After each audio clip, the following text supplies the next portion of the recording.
Shalom Bapak Ibu yang terkasih dalam nama Tuhan Yesus Kristus. Senang berjumpa kembali dalam renungan pembawa Shalom pada saat ini. Kita terus bersyukur kepada Tuhan karena pertolongannya yang begitu luar biasa hingga kita rasakan sampai saat ini. Walaupun kita tidak bisa beribadah di gereja kita masing-masing, tapi masih kita bisa beribadah di rumah masing-masing dan juga bisa secara online. Nah, oleh sebab itu Bapak Ibu, pada saat ini kita merenungkan firman Tuhan. Kita akan belajar kebenaran firman Tuhan lewat YouTube Lembaga Persekutuan Pembawa Shalom atau channel Pembawa Shalom. Oleh sebab itu mari kita bersatu di dalam doa.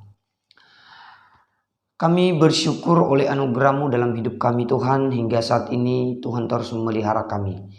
Dan oleh sebab itu Tuhan, kami terus meminta pertolongan Tuhan yang terus nyatakan kuasa-Mu dalam hidup kami, sehingga dalam tiap-tiap hari kami terus ada dalam lindungan Tuhan. Pada saat ini Tuhan, kami hendak mendengarkan kebenaran firman-Mu. Kami memohon kuasa Roh-Mu Tuhan yang menuntun kami, membimbing kami untuk mengerti kebenaran-Mu, sehingga firman-Mu dapat mengubah hidup kami, dapat mengubah pola pikir kami, dapat mengubah cara pandang kami. Dan hidup kami selalu berkenan kepada Tuhan. Kuatkan kami dan mampukan kami untuk mengerti firman-Mu. Dalam nama Tuhan Yesus kami berdoa. Amin. Oke, sekali lagi saya menyapa kita semua. Shalom. Pada saat ini saya akan mengajak kita membuka kebenaran firman Tuhan dalam Roma pasal 4 ayatnya yang ke-18 hingga 21. Roma 4 ayat 18 hingga 21, demikian firman Tuhan. Sebab sekalipun tidak ada dasar untuk berharap, namun Abraham berharap juga dan percaya bahwa ia akan menjadi bapa banyak bangsa menurut yang telah difirmankan. Demikianlah banyaknya nanti keturunanmu. Imannya tidak menjadi lemah walaupun ia mengetahui bahwa tubuhnya sudah sangat lemah karena usianya telah kira-kira 100 tahun dan bahwa rahim Sarah telah tertutup. Tetapi terhadap janji Allah ia tidak bimbang karena ketidakpercayaan. Malah ia diperkuat dalam iman dan memuliakan Allah. Dengan penuh keyakinan bahwa Allah berkuasa untuk melaksanakan apa yang telah dijanjikan. Bapak Ibu yang terkasih dalam nama Tuhan Yesus Kristus, ketika kita melihat kembali dalam perjanjian lama, secara khusus dalam kitab Kejadian, dan dicatat di sana kisah seorang Abraham. Dia adalah seorang yang dipanggil Allah untuk menjadi anak Tuhan. Tetapi ketika Allah memanggil dia menjadi anak Allah, maka Allah menyuruh dia untuk pergi ke suatu tempat yang dia pun tidak pernah tahu tempat apa itu, apa nama tempatnya, di mana, dan apa yang harus dia lakukan di sana. Mungkin ketika kita yang berada di posisi Abraham pada saat itu, kita juga layak untuk bingung, untuk bertanya, sebenarnya sih saya ini mau kemana? Tetapi pada saat itu Abraham hanya melakukan apa yang difirmankan oleh Tuhan. Terlebih lagi ketika Allah menjanjikan seorang anak atau seorang keturunan kepada Abraham dalam usianya yang sudah sangat tua. Dicatat bahwa usianya kira-kira 100 tahun. Kalau secara biologis 100 tahun tentu saja itu tidak memungkinkan bagi dia untuk bisa mempunyai anak. Dan dia sudah menjadi lemah. Demikian juga dengan istrinya, seorang Sarah.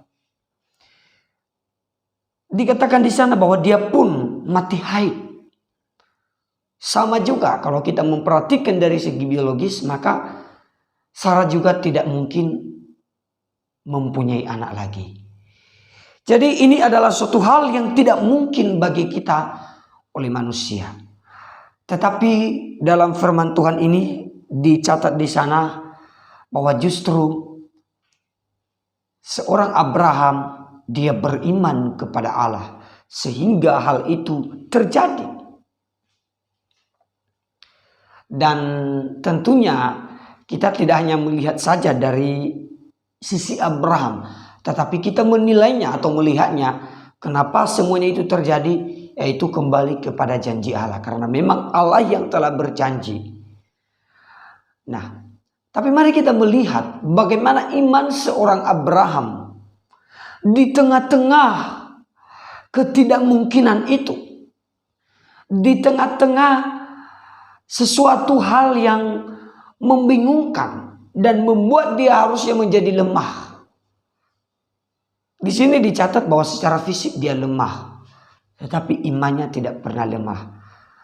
Nah, iman Abraham ini seperti apa? Sehingga nantinya iman Abraham ini dijadikan sebagai contoh oleh seorang Rasul Paulus yang mau menyatakan kepada orang Roma pada saat itu, ada kepada jemaat-jemaat di Roma, bahwa iman seperti iman Abraham itu orang-orang memperoleh kebenaran atau orang berdosa menjadi dibenarkan. Karena dia mencatat bahwa Abraham juga dibenarkan hanya karena iman. Nah, seperti apalah iman Abraham itu? Bapak Ibu, kita merenungkan firman Tuhan ini dengan tema iman yang berkualitas. Sekali lagi, iman yang berkualitas. Mari kita memperhatikan teks yang telah kita baca dalam ayat 18. Saya akan mengulang kepada kita. Sebab sekalipun tidak ada dasar untuk berharap, namun Abraham berharap juga percaya bahwa ia menjadi bapa banyak bangsa menurut yang telah difirmankan. Ingat ini, tidak ada dasar untuk berharap. Nah, bagaimana iman yang berkualitas? Iman yang berkualitas adalah bukan melihat sesuatu apa yang ada di depan mata, tetapi seorang Abraham, dia melihat kepada sesuatu yang jauh di depan. Secara logika itu tidak mungkin. Tapi apakah kita berkata Abraham melakukannya dengan suatu hal yang tidak masuk akal? Tentu saja tidak. Tetapi iman di sini itu melebihi akal kita. Walaupun tidak ada dasar untuk berharap. Wah, apa yang harus saya harapkan? Kita manusia cenderungnya ketika kita sudah melihat sesuatu baru percaya. Tetapi Abraham diberikan contoh kepada kita. Tidak ada dasar apa-apa bagi dia secara manusia. Tetapi dia semakin percaya. Tanpa melihat. Dia tidak melihat apa-apa. Dia tidak menuntut suatu bukti kepada Tuhan. Tuhan, apa yang harus saya pegang sehingga saya menjadi percaya kepada janji yang Engkau berikan itu. Dia percaya bahwa dirinya menjadi bapa di antara segala bangsa. Bapak Ibu yang terkasih dalam nama Tuhan Yesus Kristus, inilah iman yang berkualitas. Ketika kita sebagai orang-orang yang percaya, sudah percaya kepada Tuhan, berkata beriman kepada Tuhan, tapi ketika kita masih banyak menuntut banyak hal kepada Allah untuk meminta bukti supaya kita semakin hari diteguhkan iman kita, sebenarnya itu sudah lewat. Kalau kita banyak menuntut bukti kepada Allah, maka sudah banyak hal Dia berikan bukti kepada kita. Ketika Dia memberikan anaknya yang tunggal, itu adalah suatu bukti kasih Allah, wujud kasih Allah bagi kita untuk diselamatkan. Maka inilah iman yang diselamatkan, yang menyelamatkan kita. Seperti seorang Abraham. Kalau kita mempunyai iman yang seperti ini, maka di dalam Tuhan kita dibenarkan. Apalagi ketika kita sebagai orang yang percaya, tentu Tuhan mengharapkan kita mempunyai iman yang berkualitas. Nah, Bapak Ibu yang terkasih dalam nama Tuhan Yesus Kristus, apakah hanya sebatas itu saja seperti hal praktis yang dilakukan oleh Abraham? Ada poin penting di sini adalah dikatakan tadi menurut yang telah difirmankan. Ada juga dalam ayat yang berikutnya dikatakan di sana, Tetapi terhadap janji Allah ia tidak bimbang karena ketidakpercayaan. Terhadap apa? Terhadap janji Allah. Tadi dikatakan menurut yang difirmankan. Jadi di sini dapat kita melihat bahwa Abraham mengikuti apa yang dilakukan, yang difirmankan oleh Allah. Dia mengikuti apa yang difirmankan oleh Allah.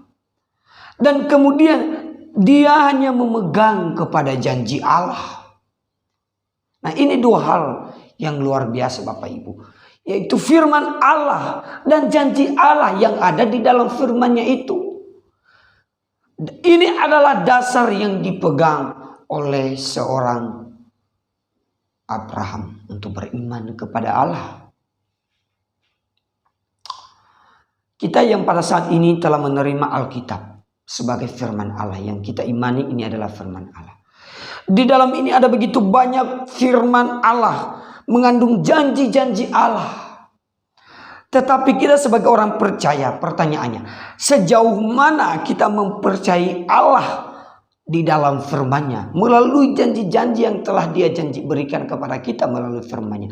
Sejauh mana kita semakin hari melihat kepada Tuhan yang berbuat luar biasa, yang mampu melakukan hal yang luar biasa. Karena kita memandang Dia dengan iman kita. Bapak Ibu yang terkasih dalam nama Tuhan Yesus. Kesimpulannya di sini adalah bahwa seorang Abraham beriman kepada Allah. Dia dinyatakan mempunyai iman yang berkualitas. Karena apa? Dia hidup berserah kepada Allah. Abraham hidup menyerahkan seluruh totalitas hidupnya kepada Allah. Dia tidak memikirkan kehidupannya sendiri yang seharusnya tidak layak menerima janji itu, yang seharusnya tidak pantas dan itu tidak masuk akal. Tetapi dia menyerahkan hidupnya kepadanya karena dia memegang janji Allah. Artinya apa? Ketika seseorang yang beriman kepada Allah, itu berarti bukan hanya sekedar beriman dan percaya saja, tetapi lebih kepada melibatkan hidup kita seluruhnya kepada apa yang telah difirmankan oleh Allah. Yaitu apa? Kita berserah kepada Tuhan. Kita menyerahkan totalitas hidup kita. Percuma kita berkata, aku percaya, tetapi aku tidak mempercayakan hidup saya kepada Tuhan. Mempercayakan hidup kita kepada Tuhan bagaimana? Kita memberi seluruh hidup kita kepada Tuhan, dibentuk oleh Tuhan, dibimbing oleh Tuhan, dibawa oleh Tuhan ke dalam suatu hal apapun. Sehingga ketika Abraham dibawa oleh Tuhan dalam perjalanan yang begitu banyak sampai kepada janji yang diberikan kepadanya, dia mengalami banyak hal. Dia mengalami banyak tantangan, tapi imannya tetap berkualitas. Bapak Ibu, satu kisah yang sudah sering kita dengar dan tidak asing lagi, yaitu dalam cerita-cerita, ini bukan kisah nyata.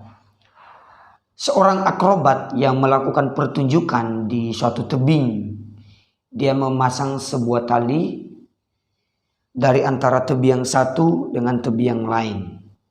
Dia memasang tali di atasnya dan dia melakukan pertunjukan yang luar biasa. Seorang akrobat ini dia berjalan di atas tali itu membawa sebuah gerobak. Dan tentunya semua orang yang melihatnya bersorak dan bertepuk tangan. Hore, hore, luar biasa. Mereka memuji dia, memuji kemampuannya. Skill yang dia miliki luar biasa.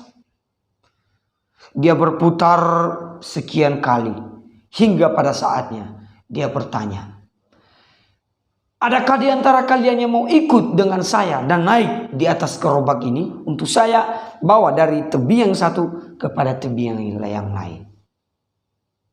Semua orang menjadi diam. Tidak ada yang menjawab, tidak ada yang menyahut.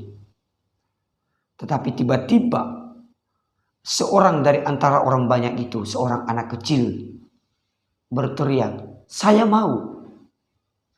Akhirnya seorang akrobat ini membawa anak kecil ini. Dia membawa dari ujung yang satu ke ujung lain dan sebaliknya. Hingga anak ini juga selamat. Dia berhasil memberi dirinya, dan seorang akrobat ini berhasil juga melewati tanpa suatu apapun. Bapak Ibu yang terkasih dalam nama Tuhan Yesus, ini adalah salah satu menjadi contoh bagi kita dalam hal yang praktis. Ketika kita mengatakan percaya kepada Allah, kita bukan seperti orang banyak itu yang hanya memuji Tuhan, yang hanya mengagungkan Tuhan, yang hanya berkata percaya, mengaku di mulut, tetapi dalam tindakan tidak. Seorang anak kecil ini, dia berani memberi hidupnya, dia berani memberikan dirinya kepada seorang tukang akrobat. Pertanyaannya, bagaimana kita mampu mengalami sesuatu hal yang kita minta dan kita imani kepada Allah ketika kita tidak memberi diri kita untuk dibawa Tuhan sampai kepada sesuatu apa yang kita imani itu. Contohnya aja dalam hal kecil, kita berkata saya beriman karena kita dalam sakit penyakit, tapi kita tidak mau disembuhkan oleh seorang dokter. Tentu dokter kita tahu adalah salah seorang atau salah satu cara Tuhan untuk menyembuhkan kita. Tapi ketika kita tidak datang ke dokter, bagaimana kita memperoleh kesembuhan? Tapi itulah menjadi bukti bagi kita sebenarnya bahwa hidup kita sebenarnya harus menyerahkan sepenuhnya kepada Allah seperti Abraham. Di sini dia mempercayakan hidupnya kepada Allah. Walaupun dia sudah tua, itu tidak membuat dia lemah, itu tidak membuat dia menjadi bimbang. Bapak Ibu, terkadang kita melihat Tuhan lebih kecil daripada masalah, tapi kita melihat masalah lebih besar daripada Tuhan. Harusnya kita melihat dengan iman kita, memandang dengan iman bahwa Allah lebih besar dari segala persoalan yang boleh kita alami. Kita memandang segala sesuatu itu, Tuhan lebih besar daripada segalanya. Kalau kita mempunyai iman yang seperti itu, kita membawa hidup kita kepada Tuhan. Tuhan, inilah hidupku. Kuserahkan kepadamu Tuhan. Seorang yang berkata demikian, maka luar biasa iman yang dia miliki. Oleh sebab itu Bapak Ibu yang terkasih dalam nama Tuhan Yesus, kiranya firman Tuhan ini menjadi rema dalam kehidupan kita dan membentuk kita dan membawa kita untuk semakin hidup sungguh-sungguh di dalam Tuhan. Mari kita semakin hari menjadi orang-orang yang percaya dan semakin beriman yang berkualitas di dalam Tuhan. Mari kita berdoa. Tuhan, kami bersyukur untuk firman. Firman mengingatkan kami bahwa kami harus beriman, percaya dan mempercayakan hidup kami kepadamu Tuhan. Sia-sia kami berkata percaya, tapi kami tidak mempercayakan hidup kami kepadamu. Tuhan, firman-Mu menegur kami, mengingatkan kami. Kiranya firman-Mu terus termeteraikan dalam hidup kami. Roh Kudus-Mu yang menolong kami untuk mengerti, memahami. Sehingga firman-Mu yang membawa hidup kami untuk semakin mengenal dan mengasihi Tuhan. Hanya di dalam nama Tuhan Yesus Kristus kami berdoa dan bersyukur. Amin.